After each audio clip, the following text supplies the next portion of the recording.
বাংলাদেশের অশান্তিতে ফের ইউনূসকে তোপ হাসিনার। লন্ডনে আওয়ামী লীগের সভায় দিল্লি থেকেই ভার্চুয়াল ভাষণ। পদ্মাপাড়ে সংখ্যালঘুদের উপর অত্যাচারে সরব শেখ হাসিনা রাজনৈতিক ক্ষমতা দখলে রাখতেই ছককষেই অশান্তি বলেই দাবি করছেন।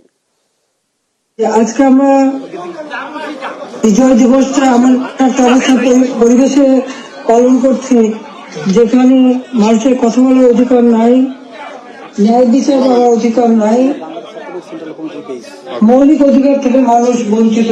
এই সময় যারা আমাদের আওয়ামী লীগের হাজার হাজার নেতা কর্মীকে হত্যা করা হয়েছে, সংখ্যালঘুদের হত্যা করা হয়েছে, তাদের বাড়িঘর লুটপাট, মন্দির গির্জা পাগোড়া ধ্বংস করা হয়েছে। আজকেও যখন বাংলাদেশ অত্যন্ত একটা কঠিন সময়ের মধ্যে দিয়ে যাচ্ছে, একটা ফ্যাসিস্ট সরকারের অধীনে বাংলাদেশের মানুষের মৌলিক অধিকার, বেঁচে থাকার অধিকার সবই হরণ করা হয়েছে।